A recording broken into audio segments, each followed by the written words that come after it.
அடுத்த 3வது செகண்டில் உங்கள் வங்கி கணக்கு அப்படியே திருடப்படும். வேலை தேடி போகிறவங்க அங்கே அடி உதை, நீங்கள் டெய்லியும் ஒரு 5 லட்ச ரூபாய் திருடி கொடுக்கணும். கார்ப்பரேட் மீட்டிங் தாஜ் கோரமண்டலில் இல்லைன்னா ஐடிசி பார்க்கில் என்ன ஏர்டெல் ஏர்செல் நிறுவனங்களே என்ன பண்ணுதுன்னா, அந்த வக்கீலுக்கு ஒரு டாக்குமெண்ட்டுக்கு 2000 ரூபா, அவருக்கு 20,000, இவருக்கு 80,000 ஒரு நாளைக்கு. இந்த அப்பாவி மக்களை ஏமாற்றுவதற்கு நீங்கள் பல முகாந்தரங்கள் இருக்கு. ஷங்காய் நிறுவனம் ஒரு 1000 கோடி ரூபாயை இந்தியாவில் இன்வெஸ்ட்மெண்ட் பண்ண போகிறோம். அதாவது நிர்மலா சீதாராமனுக்கே நாங்கள் ஃபைனான்ஸ் பண்ணுறோம் அப்படிங்கிற அளவுக்கு அவர் பேசியிருக்காரு. 5000 கோடி அடிச்சுட்டு போகிறான் சார் ஆருத்ரா கோல்டு ஃபைனான்ஸ். நீங்கள் மோடி குஜராத்துக்கு முதலமைச்சராக போகும்போது அதானின்னு ஒரு ஆளே யாருக்கும் தெரியாது, அம்பானி தான் இருந்தார். சேத்துப்பட்டில் ஒருத்தர் இதே தொழில் செஞ்சு ஒரு 100 கோடி ரூபாய் பில்டிங் கட்டி வச்சுருக்கார். பில்டிங் எங்கே, எந்த இடத்துல, யார், என்னை தொடர்பு கொண்டால் நானே கூட்டிகிட்டு போய் விடுறேன். கேரளா, கர்நாடகா, ஆந்திரா, பஞ்சாப் எங்கேயும் கிடையாது. மொத்த முட்டாள்கள் மொத்தமாக வாழுகிற நாடு தமிழ்நாடு.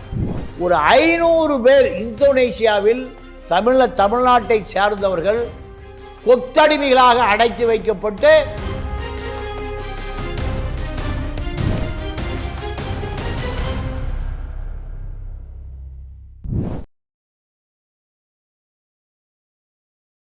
வணக்கம், இது மக்கள் 369.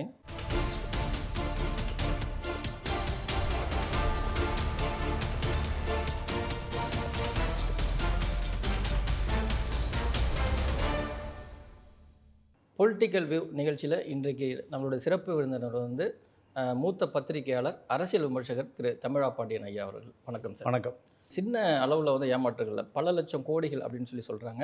ரிசர்வ் பேங்கே கம்ப்ளைண்ட் கொடுத்து இது மாதிரி ஏமாத்துறாங்க, எங்களுடைய பேங்கை பேரை வச்சு ஏமாத்துறாங்க அப்படின்னு சொன்னாங்க. இதை விட இன்னொரு விஷயம் என்ன கேட்டிங்கன்னா, இப்போ நடக்கிற சீட்டிங்லேயே பெரிய சீட்டிங்கே கொடுமைங்க. என்னத்தை இந்த இனம் தமிழ்நாட்டில் படித்த ஐடி படித்த இளைஞர்களுக்கு இந்தோனேஷியா ஜகர்த்தாவில் வேலை, இந்திய காசுக்கு 1 லட்ச ரூபா சம்பளம். அவ்வளோ வேலை அப்படியே கிளம்பி ஜகர்த்தா போகிறான். ஜகர்த்தா போய் நீங்கள் இந்தோனேஷியா ஏர்போர்ட்டில் இறங்கின பிறகு அங்கே இருக்கிற மாஃபியாக்கள் கட்டுப்பட்டு கொண்டு போயிடுறான். மாஃபியாக்கள் கொண்டு போய் அவனுக்கு என்ன அசைன்மெண்ட் கொடுக்குறான்னா, தமிழ்நாட்டில் இருக்கிற வேறு எந்த ஸ்டேட்டும் இல்லை, கேரளா, கர்நாடகா, ஆந்திரா, பஞ்சாப் எங்கேயும் கிடையாது, மொத்த முட்டாள்கள் மொத்தமாக வாழுகிற நாடு தமிழ்நாடு. அங்கே அவனுடைய பேங்க் அக்கௌண்ட், இந்த வங்கியினுடைய அவனுடைய டெபாசிட்டை தெரிஞ்சுக்கிறான். தெரிந்த பிறகு அவனுக்கு இந்தோனேஷியாவிலிருந்து செல்ல தொடர்பு கொள்கிறான். உங்களுக்கு ஒரு வங்கியிலிருந்து உங்களுடைய ஏடிஎம் கார்டை, கிரெடிட் கார்டை ரினியூவல் பண்ண வேண்டியிருக்கு. வங்கியிலேருந்து பேசுகிறோம். நீங்கள் உங்களுக்கு ஒரு ஓடிபி அனுப்புகிறோம், அந்த ஓடிபி நம்பரை சொல்லுங்கன்னு கேட்போம்.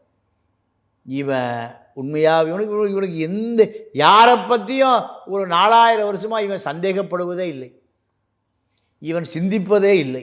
4000 வருடமாக இவன் முழுக்க 4 கால் விலங்குகளாக வாழ்ந்து கொண்டு இருக்கிறான். அங்கேருந்து கூப்பிட்டு சொன்ன சைபர் கிரைமில் எவ்வளவு வழக்கு பாருங்கள், மெட்ராஸுக்கு சைபர் கிரைமில் சொன்னோன்னே இவன் ஓடிபி சொல்லுவான், அவன் அக்கௌண்ட் இருக்கிற 3 லட்ச ரூபா அப்படியே உருவிடுவான். இப்படி ஒரு 500 பேர் இந்தோனேஷியாவில் தமிழ்நாட்டை சேர்ந்தவர்கள் கொத்தடிமைகளாக அடைத்து வைக்கப்பட்டு, நீங்கள் நம்ம கமிஷன் ஆஃபீஸ்லேருந்து பல முறை அந்த அறிவிப்பு செஞ்சாங்க. யாரும் அடையாளம் தெரியாத நபர்கள் தொலைபேசியில் வந்தால் அவர்களிடம் நீங்கள் தொடர்பு கொண்டு உங்கள் ஓடிபி நம்பரை சொல்லிடாதீங்கன்னு. அடுத்த 3வது செகண்டில் உங்கள் வங்கி கணக்கு அப்படியே திருடப்பட்டு விடும். இந்தோனேஷியாவில் போய் நம்ம சைபர் கிரைம் போவானா? எக்மோரில் பிட் பாக்கெட் அடித்தால எக்மோர்லேயே பிடிக்க முடியாது. காரணம், அதுக்கான இன்ஃப்ராஸ்ட்ரக்சரே இவர்களிடம் இல்லை. இப்படி தமிழ்நாட்டை சேர்ந்த பல பேர் இந்த ஏஜென்சிகளால் கொத்தடிமைகளாக வைக்கப்பட்டிருக்கு. இனிமேல் தயவுசெய்து யாரும் போயிடாதீங்க. இப்படியான ஒரு விளம்பரம் வந்துகிட்டே இருக்குது. வேலை தேடி போகிறவன் அங்கே அடி உதை. நீங்கள் டெய்லி அவன் ஒரு 5 லட்ச ரூபாய் திருடி கொடுக்கணும். எவ்வளவு? 5 லட்ச ரூபாயை குறைந்தபட்சம் 100 பேர். அப்போ எவ்வளோ திருடி கொடுப்போம்? ஒரு நாளைக்கு 5 கோடி ரூபா திருடி கொடுக்குறான். வங்கியிலேருந்து அப்படியே இந்த கணினி மயப்படுத்தப்பட்ட பிறகு ஏர்டெல் ஏர்செல் நிறுவனங்களே என்ன பண்ணுதுன்னா, எனக்கு தெரிஞ்ச ஒரு சொந்தக்கார பொண்ணு அங்கே வேலைக்கு போச்சு. அப்போது அவர்களுக்கு என்ன வேலை தெரியுமா? ஏர்டெல் ஏர்செல் ப்ரீபெய்டில் 1000 ரூபாய்க்கு இருக்குல்ல, அதை 900 ரூபாய் திருடிடுறது. திருப்பி அவன் 1000 ரூபாய்க்கு போடுவான். இப்படி ஏர்டெல் ஏர்செல் நிறுவனங்களே தமிழனுடைய தலையில் முளக அரைக்குது. இதே போல தான் வெளிநாடுகளில் கடத்தி கொண்டு போய் வைக்கப்பட்ட நபர்கள் தமிழ்நாட்டில் உள்ளவனுடைய வங்கி கணக்கை திருடுவதற்காக ஏழை வாழ இப்போ வசதி இருக்கிறவன் இல்லாதவன் இப்போ மாட்டுறது பூராமே அறிவு இருக்கிறவன் ஐடி ஃபீல்டு இருக்கிறவன் மாட்டுவதில்லை, ஏழை வாழைகள் தான் மாட்டும். இப்போ சாமிநாத ஐயரை பொறுத்த வரைக்கும், சாமிநாதர் ஐயர் அது ஒரு பெரிய அடையாளம். ஐயர் வெள்ளையாக இருக்கிறவன் பொய் சொல்ல மாட்டாயா? வடிவேலுக்கு அதுதான்.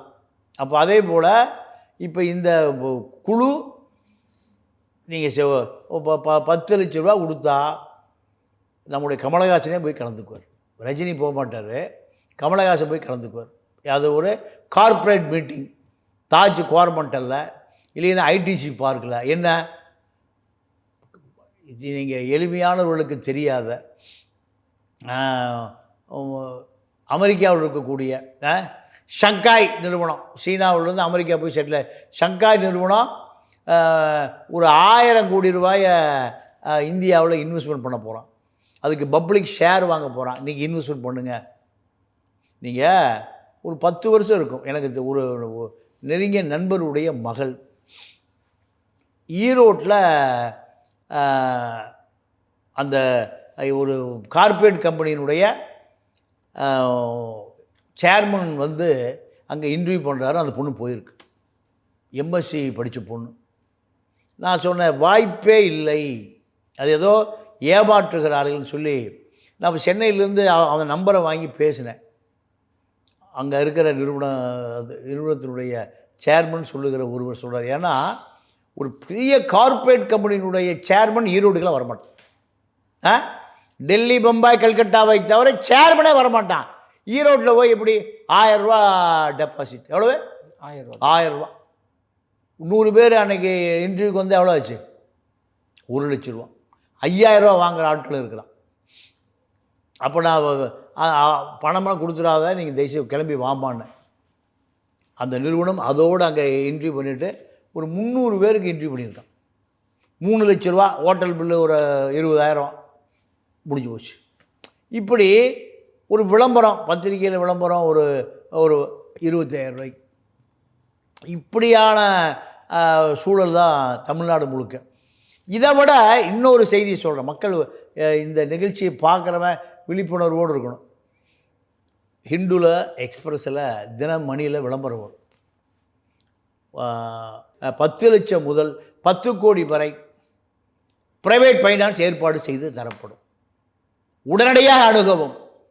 இவன் நம்மால் போவான், சார் இது மாதிரி எனக்கு ஒரு 10 கோடி ரூபா டாக்குமெண்ட், இது எனக்கு ஒரு 1 கோடி ரூபா வேணும். அப்படியா, சரி நீங்கள் லீகல் எடுத்துகிட்டு வாங்க. எங்கே இந்த விளம்பரம் கொடுத்தவர் அவரே ஒரு பாதிரியாராக இருப்பார், வெள்ளை அங்கி போட்டிருப்பார். போய் ஒரு லீகல் எடுத்துகிட்டு வாங்க. அவரே ஒரு வக்கீலை சொல்லுவார். ஒரு லீகல் இடம் 10,000 கொடுத்து லீகல் எடுத்துகிட்டு வரணும். லீகல் எடுத்துகிட்டு வந்த பிறகு சரி நீங்கள் டாக்குமெண்ட் கொடுத்துட்டீங்கல்ல, போங்க கிளம்புங்க ஜெராக்ஸ். இப்படியே ஒரு நாளைக்கு அவர்கிட்ட 10 லீகல் ஒப்பீனியனுக்கு 10,000 வரும். எவ்வளோ ஆச்சு? டெய்லி 1 லட்ச ரூபா. அந்த வக்கீலுக்கு ஒரு டாக்குமெண்ட்டுக்கு 2,000 ரூபா, அவருக்கு 20,000, இவருக்கு 80,000 ஒரு நாளைக்கு. இப்படியாக ஒரு 15 நாள் கழித்து என்ன சொல்லுவான்னு கேட்டிங்கன்னா, இல்லை ஃபைனான்ஸ்கிட்ட பேசினேன், இது எலிஜிபிள், திருப்பி கொடுத்துருவான். இப்படி நுங்கம்பாக்கம் சேத்துப்பட்டில் ஒருத்தர் இதே தொழில் செஞ்சு ஒரு 100 கோடி ரூபாய் பில்டிங் கட்டி வச்சுருக்கார். பில்டிங் எங்கே, எந்த இடத்துல, யார், என்னை தொடர்பு கொண்டால் நானாக கூட்டிகிட்டு போய் விடுறேன். இப்படி தமிழ்நாட்டை பொறுத்தவரை இந்த அப்பாவி மக்களை ஏமாற்றுவதற்கு நீங்கள் பல முகாந்தரங்கள் இருக்குது. சுவாமிநாத ஐயர் தொடர்ந்து ஏமாற்றிட்டு தான் இருப்பார். அவர் மீது எந்த வழக்கும் பாயாது. வழக்கு தொடுக்கக்கூடிய யாரையும் மிரட்டி விரட்டி உருட்டி ரவுடிகளை வைத்து, போலீஸை வைத்து, அரசியல்வாதிகளை வைத்து அவனை துன்புறுத்துகிற பொழுது குடும்பத்தோடு தற்கொலை பண்ணி சாவதை தவிர இவர் வழியே இல்லை. கிட்டத்தட்ட 20 வருடங்கள் வந்து இந்த பணத்தை வசூலித்து அவர் செலவு பண்ணிட்டு இருக்காரு சார். அதாவது நிர்மலா சீதாராமனுக்கே நாங்கள் வந்து ஃபைனான்ஸ் பண்ணுறோம் அப்படிங்கிற அளவுக்கு வந்து அவர் பேசியிருக்காரு. சமீபத்தில் வந்து நாங்கள் வந்து மத்திய கவர்மெண்ட்டுக்கு வந்து 1000 கோடி நாங்கள் வந்து டொனேஷன் கொடுத்துருக்கோம் அப்படிங்கிற ஒரு பதிவும் பண்ணுறாரு. இந்த அளவுக்கு பதிவு பண்ணுறதுக்கு தைரியத்தை வந்து யார் கொடுக்குறா? இல்லை, எல்லாருமே பண்ணுறான். தைரியங்களை எங்கேயும் தேடி எடுக்க வேண்டியதில்லை. இந்தியாவில் எல்லா வகையான ஃப்ராடுகளும், நீங்கள் சஹாரா நிறுவனம் பல லட்சம் கோடி ஏமாத்தலாம். சஹாரா நிறுவனம் சாதாரண ஒரு ஜவுளி கடையில் ஒரு குமாஸ்தாக இருந்தவர் தான். மம்தா பானர்ஜியினுடைய அரசே ஆட்டம் கண்டுதே. ஏன்னா இது சார் இந்தியாவை பொறுத்த வரைக்கும் ஒரு மிகப்பெரிய கன்சியூமர் மார்க்கெட். 140 கோடி பேர் இருக்கான்னா நீங்கள் 100 கோடி பேர் செல்ஃபோன் வச்சுருக்கான். நீங்கள் உலகத்தில் எந்த நாட்டிலும் இவ்வளோ பெரிய கன்சியூமர் உள்ள ஒரு மிகப்பெரிய சந்தை கிடையவே கிடையாது. அமெரிக்கா, ரஷ்யா மக்கள் தொகையே 20 கோடிக்கு மேலே போகல. இங்கே கன்சியூமரே 100 கோடி இருக்கான். பல லட்சம் கோடி புழங்கக்கூடிய இது ஒரு பெரிய நாடு. சீனாவில் 150 கோடி பேர் இருக்கான்னா கன்சியூமர் எடுத்து பார்த்தீங்கன்னா ஒரு 50 கோடி பேர் தான் இருப்பான். அப்போ இங்கே மிகப்பெரிய வர்த்தகம், தீராத செல்வம், இயற்கை வளங்கள் எல்லாம் குட்டி கிடக்கிற நாடு. ஒரு தலைமுறை, 2வது தலைமுறையில் உலக பணக்காரராக வரானே அதானி. எப்படி மோடின்னு ஒரு ஆள் தெரிந்ததுக்கு பிறகு நீங்கள் மோடி குஜராத்துக்கு முதலமைச்சராக போகும்போது அதானின்னு ஒரு ஆளே யாருக்கும் தெரியாது. அம்பானி தான் இருந்தார். அம்பானியை விட மோடி பிரதமராக ஆன 2014லேருந்து 24க்குள்ளே உலக கோடீஸ்வரன் முதல் ஆள வந்துட்டார். அமெரிக்காவில் இருக்கக்கூடிய அந்த ஒரு நிறுவனம், அந்த நிறுவனம் இவர் ஒரு ஏமாற்று பேர்வழி. இன்றைக்கி இப்போ அமெரிக்கா வழக்கு போட்டு வச்சுருக்கான் அதானி மேலே. 50,000 கோடி வேணும்னா ரிசர்வ் பேங்க் அப்படியே எல்ஐசியில் சேமித்து வைத்திருக்கிற 50,000 கோடியை பிரதமர் அலுவலகத்தில் அவர் கொடுத்துருக்கிறான். 50,000 கோடி வந்துடும். இப்படி ஒரு 10 ஆண்டுகளில் 15 லட்சம் கோடி கொள்முதலாக உருவாக்கக்கூடிய ஒரு பெரிய நாடு இந்தியா தான். எத்தனை சீட்டிங் வேணால் பண்ணலாம். அம்பானி, அதானி,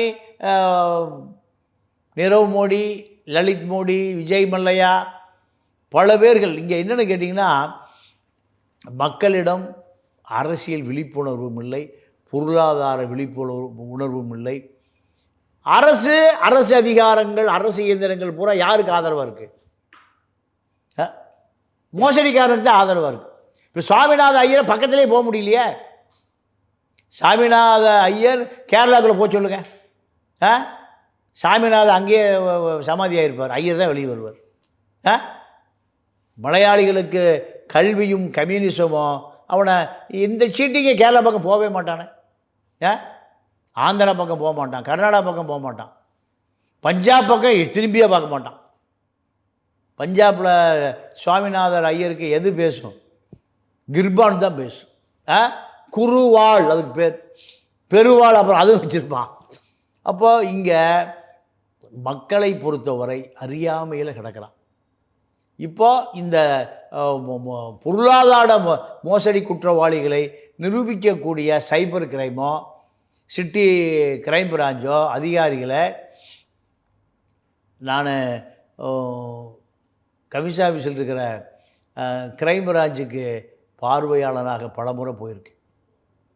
நீங்கள் அங்கே போன உடனே ரிசப்ஷனில் பெண் காவலர், நீங்கள் அங்கே வர்ற ஒயிட் காலர் கிரிமினல்களுக்கு நீங்கள் எது கொடுத்து உபசரிக்கணும்? பிஸ்லரி வாட்டர் கொடுத்து உபசரிக்கணும். இது எழுதப்படாத சட்டம். அவன் வரும்போது ஆடி காரில் வருவான். அவன் குற்றவாளி நீங்கள் எப்படி முடிவு பண்ண முடியும்? விசாரணை தான் கூப்பிட்ருக்கோம், அதனால் நான் உபசரிக்கணும். இதுதான் ஒயிட் காலர் கிரிமினல்ஸ். அத்தனை பேரும் ஆடிக்கால கமிஷன் ஆஃபீஸ் விசாரணைக்கு வர்றான். அங்கே கிரைம் சிட்டி கிரைம் பிரான்ச்சில் ஒரு 20 டீம் இருக்குது. டீம் 1, டீம் 2, 3, 4, 5, டீம் 15, 17, 19, 20 வரைக்கும் 20 ஒரு இன்ஸ்பெக்டர் தலைமையில் 2 எஸ்ஐ ஒரு 5 கான்ஸ்டபிள் கொண்ட கிரைம் பிரான்ச்சில் இத்தனை குழுக்களும் விசாரித்து கொண்டே இருக்கிறது. எல்லா ரியல் எஸ்டேட்டுக்கு கட்ட பஞ்சாயத்து ஏதோ ஒரு அரசியல் பின்னணியில் தான் வருவான். அப்போது பல சுவாமிநாத ஐயர்கள் நீங்கள் இது போன்ற இரிடியம், பாம்பு கல், இப்படி பல சிலை திருட்டு, இது எல்லாமே இந்த கூத்துக்கள் பூராமே தமிழ்நாட்டில் பல சாமிநாத ஐயர்கள், பல காட்பாடி ஜெயராஜுகள், குருமியான்மலை ரவிச்சந்திரர்கள், திண்டுக்கல் டெய்சி, மணப்பாறை ஞானப்பிரகாசம், இப்படி பல ஆயிரம் பேர் ஏமாற்றிக்கொண்டே இருக்கிறார்கள். மக்களிடம் விழிப்புணர்வு இல்லைன்னா சட்டமும் காவல்துறையும் இவர்களை பாதுகாக்க. கேரளாவுக்குள்ளே போகிறதில்ல, கர்நாடகா, ஆந்திரா எந்த ஸ்டேட்டுக்குள்ளேயும் போகிறதில்ல. தமிழ்நாடு தான் இவர்களுடைய வேட்டைக்காடு. காரணம், இவன் மிக எளிதாக ஏமாந்துருவான். 1 லட்ச ரூபாய்க்கு 6 ரூபா வட்டி தரேன்னா தன்னுடைய அத்தனை சொத்து 5000 கோடி அடிச்சுட்டு போகிறான் sir. Aarudhra gold finance, Manappuram Muthoot ரெண்டுமே 3 ரூபா வட்டி கொடுக்குறான். 36% வட்டி கொடுக்குறான். ரிசர்வ் பேங்க் எப்படி பார்த்து கொண்டு இருக்கிறது? ரிசர்வ் பேங்க் எப்படி சார் பார்த்துட்ருக்கு? வங்கியில் நகை கடனுக்கு 1 ரூபா வட்டி தான் எல்லா வங்கியிலுமே. இதையெல்லாம் கட்டுப்படுத்துறது ரிசர்வ் வங்கி தான். அப்போ முத்தூட் ஃபைனான்ஸும் மணப்புறம் எப்படி 3 ரூபா வட்டி கொடுக்குறான்? அது ரிசர்வ் பேங்க் கட்டுப்பாட்டில் உள்ள இந்தியா தானே. 60 நாள் 1.5%, 90 நாள் 45%, 180 நாள் 36%. 36%னா 3 ரூபா வட்டி. கந்து வட்டிக்காரன் கொடுக்கறத ஒரு பிரைவேட் லிமிடெட் ரிசர்வ் வங்கி கட்டுப்பாட்டில் உள்ள ஒரு மணப்புறமும் முத்தூட் ஃபைனான்ஸும் நடத்துகிறான். இதை எப்படி ரிசர்வ் வங்கி பார்த்துட்ருக்கான்? பொதுநல வழக்கே போட முடியல, இன்றைக்கு வரைக்கும் போட முடியல. எனக்கு தெரிந்து தமிழ்நாட்டில் இருக்கக்கூடிய ஏழைப்பாளைகளை காதல கழுத்தில் இருந்த ஒரு 5000 டன் கொள்ளையடிக்கப்பட்டு. தினமணி பேப்பரை வாங்கி பாருங்கள், ஒரு 5 வருஷம் தினமணி பேப்பரை பாருங்க, முழு பக்கம் 4 பக்கம் 8 பக்கம் வரும். என்ன வரும்? அந்த நகை அடமான நம்பரு, நகை எத்தனை கிராமு ஏலம் விட்டுட்டோம் அப்படின்னு ஒரு 50,000 1 லட்சம் அந்த அடமான நம்பரு கிராம். ஒரு 5 வருஷம் தினமணி பேப்பரில் தான் விளம்பரம் கொடுப்பான். எடுத்தீங்கன்னா எத்தனை டன் நகைகள் கேரளாவில் இருக்கக்கூடிய முத்தூட்டும் மணப்புறமும் திருடி கொண்டு போனான்னு. எத்தனை வட்டிக்கு? 3 ரூபா வட்டிக்கு. இதை ஒரு பொதுநல வழக்கு போடுவதற்கு இந்த 10 கோடி தமிழனில் ஒரு ஆளை கூட காணோம். நான் முயற்சி பண்ணேன், சுப்ரீம் கோர்ட் வரைக்கும் அவன் போவான். நம்ம முன்சிப் கோர்ட்டுக்கு மேலே தாண்ட முடியாது நம்மளால். இப்படி திரும்பிய பக்கமெல்லாம் சுவாமிநாத ஐயர்களாக இருக்கிறார்கள். இவர்களை தண்டிப்பது என்பது மக்களிடம் விழிப்புணர்வு ஏற்பட்டால் மட்டுமே இது சாத்தியம். அரசு, சட்டம், ஜனநாயகம், நீதிமன்றம், city crime branch, cyber crime எதுவுமே ஒன்றும் செய்ய முடியாது, இதுவரை செய்யவில்லை என்பது தான் கடந்த காலத்தில் நடந்த கசப்பான அனுபவங்கள்.